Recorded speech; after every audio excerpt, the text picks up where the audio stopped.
ফের সাকিবের সঙ্গে মিষ্টি জান্নাতের ছবি, বারবার কেন উঠেছে প্রশ্ন। চিত্রনায়িকা মিষ্টি জান্নাত বরাবরই বিভিন্ন কারণে থাকেন আলোচনার কেন্দ্রবিন্দুতে। সিনেমায় অভিনয়ের মাধ্যমে যতটা না, তার থেকে ব্যক্তিজীবনের নানা কাণ্ডকাহিনী দিয়েই বেশি সংবাদের শিরোনাম হন তিনি। বিশেষ করে মেগাস্টার শাকিব খানের সঙ্গে ছবি প্রকাশ করে বেশ কয়েকদিন ধরেই রয়েছেন আলোচনার কেন্দ্রবিন্দুতে।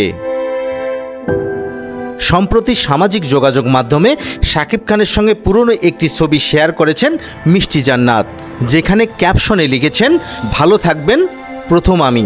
ফের নতুন করে তৈরি হয়েছে নানা জল্পনা ও আলোচনার ঝড়। আবার এমন দৃশ্য অবশ্য নতুন নয়, এর আগেও বেশ কয়েকবার শাকিবের সঙ্গে তোলা ছবি পোস্ট করেছেন এই নায়িকা। ফলে নতুন করে নানা ধরনের গুঞ্জন ছড়াতে সময় লাগেনি তখন।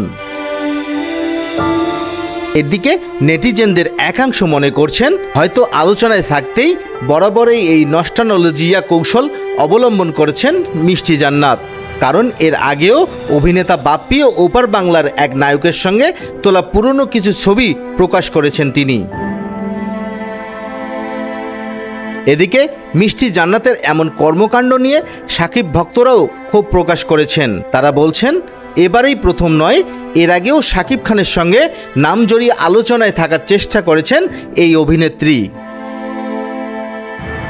মিষ্টি জান্নাতের ভক্তদের একাংশ মনে করছেন, সহকর্মীর সঙ্গে পুরনো ছবি শেয়ার করাটা একেবারেই স্বাভাবিক বিষয়, কিন্তু কয়েক মাসের ব্যবধানে তৃতীয়বার শাকিব খানের সঙ্গে ছবি প্রকাশ করা নিয়ে এবার উঠেছে নানা প্রশ্ন। গত বছর শাকিব খানের তৃতীয় বিয়ের যখন গুঞ্জন ওঠে, তখন শোনা যায় পাত্রী হিসেবে ডাক্তার বেছে নিয়েছেন শাকিবের পরিবার। সে থেকে গুঞ্জন হয়তোবা মিষ্টি জান্নাতই সে পাত্রী, কারণ অভিনেত্রী পরিচয়ের বাইরেও তিনি একজন দন্ত চিকিৎসক। এ নিয়ে মিষ্টি জান্নাতকেও প্রশ্ন ছোড়া হয়, তখন নায়িকা বলেছিলেন, হলেও হতে পারে, দেখা যাক। 2014 সালে লাভ স্টেশন দিয়ে অভিনয়ে নাম লেখানো মিষ্টি জান্নাত নিয়মিতই কাজ করছেন চলচ্চিত্রে, পাশাপাশি ব্যবসার সঙ্গেও যুক্ত তিনি।